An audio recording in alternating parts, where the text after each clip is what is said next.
A woman sniper had been lying in ambush, waiting for a plane to arrive. When a man finally stepped out of the winged machine, she fired a shot. Then, she picked up the spent shell casing and began contemplating her escape plan. Elsewhere, a man woke up from a nightmare. Wanting to forget the horrific dream, he drove into the night and spent the hours until dawn by the sea, watching a happy couple walk their dog and gazing at them with quiet sadness. Later, he received a letter from an unknown sender and headed to a Marine Corps base. Upon arrival at federal property, he proceeded to the office of a woman who introduced herself as Agent Bartholomew. She revealed that she knew Levi came from a military family and that he himself was an elite sniper with 113 difficult kills to his name. After retiring, he had taken on private contracts, but at present, he was bound by no obligations. Though ready to work with the Marines at any moment, he refused all contracts because a military psychologist had deemed him unfit for service. He had no girlfriend, no relatives, and no one to worry about him. Levi neither used nor experimented with substances, knowing such things could affect his accuracy. Though he could have appealed the doctor's ruling, he saw no point in doing so, or, in fact, in many things. Meanwhile, at a cemetery in a small Lithuanian village, a man was playing Bach on the accordion when his daughter approached. She was Drasa, the sniper from earlier. That day was the memorial for their mother and wife. They always tried to meet at her grave. Her father had heard that Drasa had taken a contract to eliminate a Belarusian oligarch. She admitted it was a hard job because the man had 4 children. But her father reminded her that the oligarch had been selling phosphorus bombs and anti-personnel mines. Countless children had lost their lives or their health because of him. Drasa handed her father a shell casing, which he added to a wallet filled with others. He remained convinced that his daughter was doing the right thing. He asked Drasa to stay with him for a couple of weeks, but she had already received orders to report to Moscow the next day. Her father wasn't pleased. She was Lithuanian and didn't have to obey. Terminally ill and determined not to die in agony, he told her he intended to end his life on Valentine's Day. Wherever she might be on February 14th, he asked her to light a candle for him, look at Orion, and say goodbye. Sometime later, Levi flew off on another assignment. Ahead of him lay a restricted zone, off limits to aircraft. To reach his post, he would have to travel 38 kilometers on foot. His gadgets and watch were taken, and he was handed a sealed envelope containing his mission. After parachuting in, Levi landed in a forest and trekked through mountains until he reached his destination, where he was greeted by a soldier named Justin, eager to hand over the post after spending a whole year alone. Levi confessed he knew nothing about the mission, not even the country he was in. Justin admitted he couldn't help him there either. Soon he led Levi to a tower that would be his home for the next year. It was fully autonomous, equipped with solar panels, a generator, and rainwater collection. Game was abundant nearby, and even a small garden had been planted. Across the gorge stood an identical outpost belonging to the Eastern Bloc.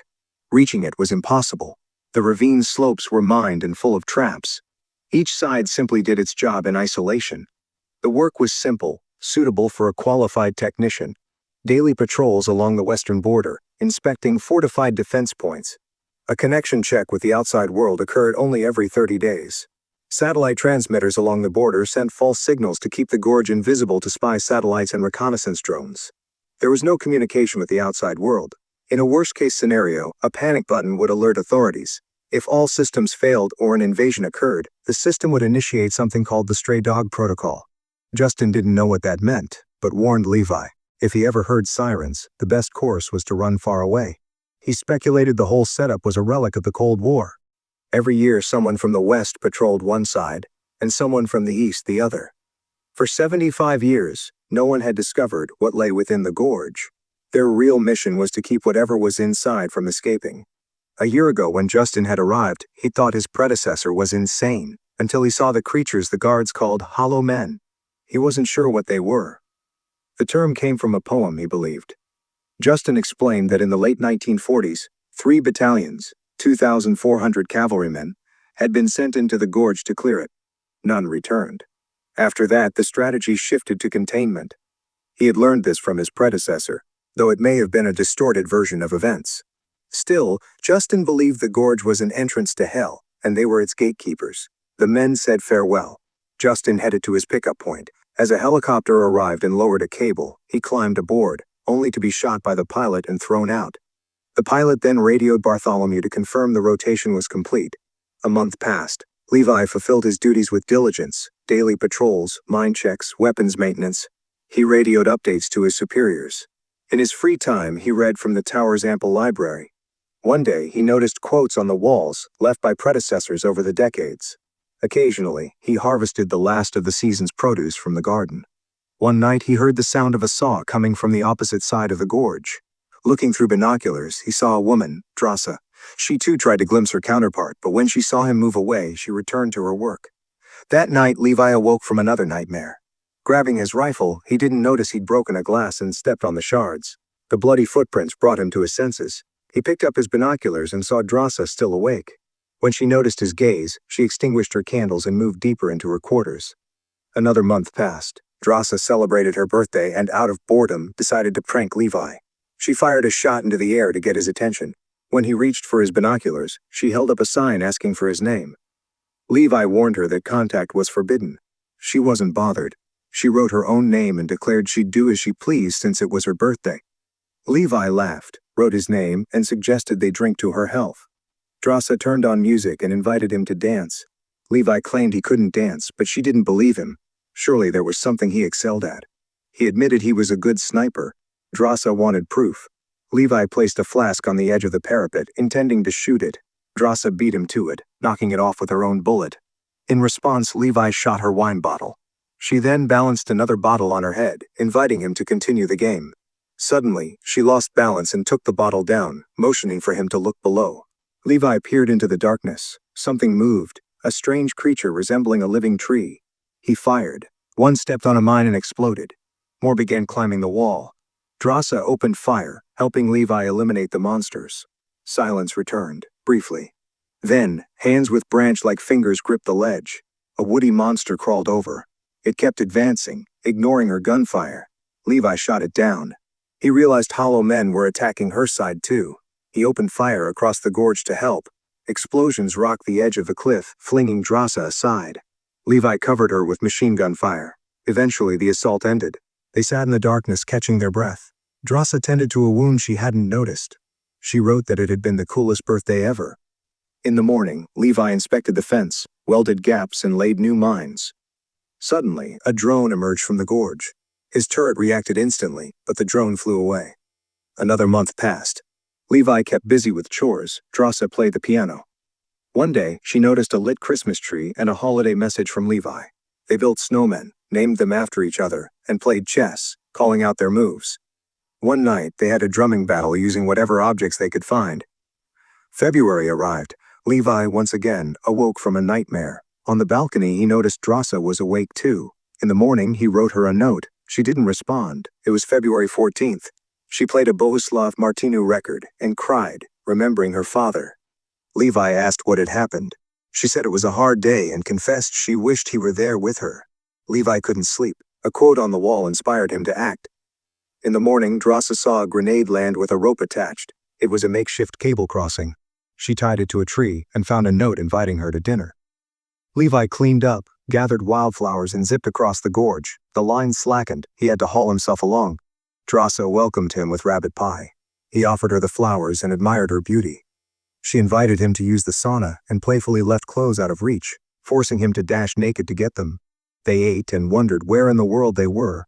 Both had been drugged during transport. Levi believed they were in the northern hemisphere. He confessed he was a sniper. Drasa recognized him immediately. His shot in Yemen was legendary. They danced that night. She said he had lied. He moved gracefully. The two grew close. Levi admitted he'd written her a poem but refused to recite it. In the morning, he said goodbye, calling her pie divine. As he crossed back, a mine exploded. The rope snapped. He fell. Drasa grabbed a parachute and jumped after him. Fog concealed the raging river. She cut herself free, lost her gear, and clung to a tree. Meanwhile, Levi hung unconscious in a massive tree. Its branches stirred, forming an insect-like monster. He awoke just in time and shot it. Drasa heard the shot and hurried toward him. When Levi fell, the roots tried to drag him underground. A gaping maw opened beneath him. Drasa opened fire. The roots retreated. He thanked her. She said he would have done the same. They wandered the forest. Suddenly, a root horse charged, ridden by a humanoid plant being. They barely survived the fight. Levi believed humans served as food for these monsters. Drasa realized they'd lost the rope. They'd have to find another way out. Levi noticed a uniform fragment. It was 1942nd's cavalry attire. They wandered, marveling at trees shaped like human forms. Eventually, they found a ruined church. Inside, pews held human remains. Levi smelled cyanide and realized these people had been poisoned. Drassa wanted to leave, then spiders dropped from above. They fled as mummified corpses stirred. Drassa launched a grenade. Fire consumed the church. They found an intact hangar built into the rock wall, barricaded it, and rested. Inside, they discovered an old laboratory full of chemicals and compounds.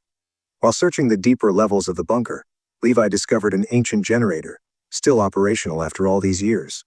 With a few manual cranks, it hummed to life, powering dim overhead lights. Amid the ruins, he found an old reel of film stored inside a steel container marked with faded hazard symbols. Curious, Levi set up a projector, and soon he and Drassa were watching flickering footage on the concrete wall. On screen, a lab technician nervously addressed the camera. She described a secret coalition of Eastern and Western nations during the final phase of World War II. While Oppenheimer developed the atomic bomb, their lab had pursued a chemical warhead with the potential to wipe entire continents clean.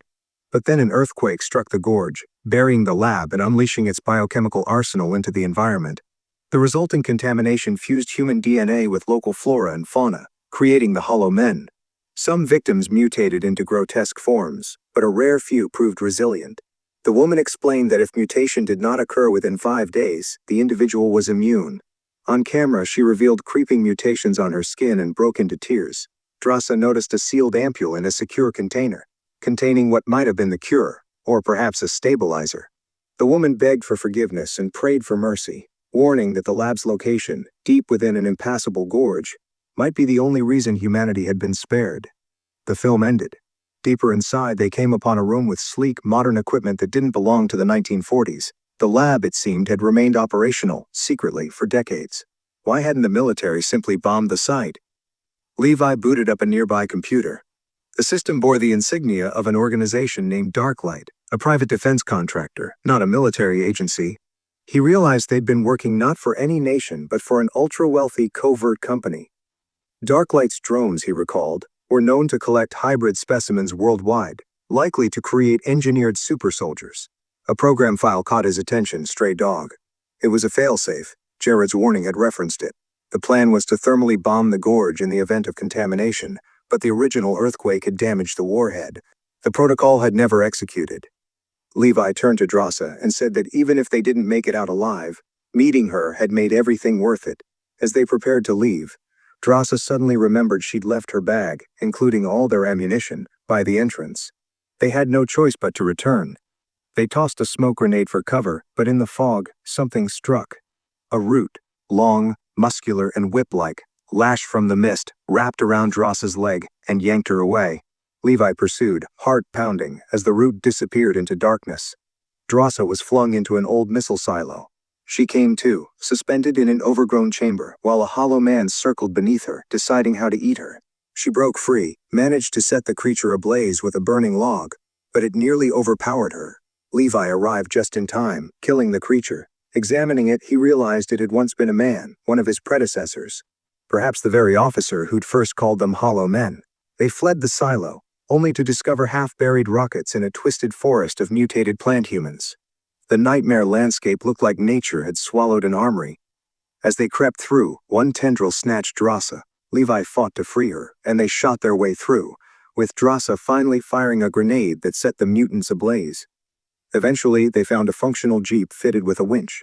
They drove it to the cliff base. While Drassa fended off attackers, Levi launched the winch upward and activated the autopull. As the jeep dragged itself up the slope, Hollow Men clung to the rope. Near the top, Levi nearly fell but caught the frame. He punctured the gas tank and let fuel rain down the rope. Then he set it ablaze. The fire swept through the rope, consuming the monsters, and the jeep broke free, crashing downward into the abyss. Levi and Drassa dangled over the edge but managed to climb to safety. Back in Drassa's observation tower, they took a moment to breathe. They agreed to wait 5 days to see if they had been infected. Levi confessed he'd been chosen for this mission because he had no family, no one to miss him. But now, he said, everything had changed. Drassa suggested fleeing to France. But Levi insisted they had to finish the mission. They had to destroy the gorge. He crossed the ridge to a functioning radio and reported that all was normal. Unbeknownst to him, Bartholomew, the Darklight executive, was watching him via a secret feed. She had full access to their journey. Seeing the threat he now posed, she ordered his elimination. A helicopter was prepared. The next morning, Levi and Drassa were making their rounds when the helicopter appeared. They hid in the woods, but drones quickly located them. The forest exploded into chaos. Levi was wounded. Drassa fought back, shooting down the drone swarm. Together they escaped the kill zone just in time. Meanwhile, Bartholomew found a quote Levi had left scratched into the wall. "In the end, we all return to the earth. Some of us simply go fighting." She knew then, her time was up. But before she could flee, Levi and Drassa launched a full assault.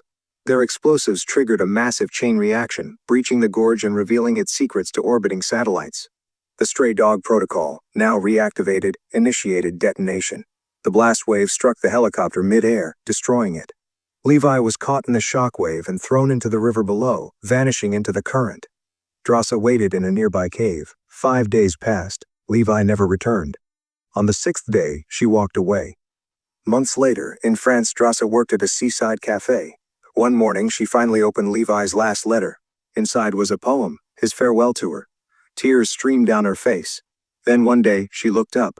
At a corner table, Levi sat, older, scarred, but alive. She didn't rush into his arms. She simply walked to him and asked, "Why were you gone so long?" He smiled gently. "Got a little hurt, but now I'm ready to work in your kitchen." They kissed.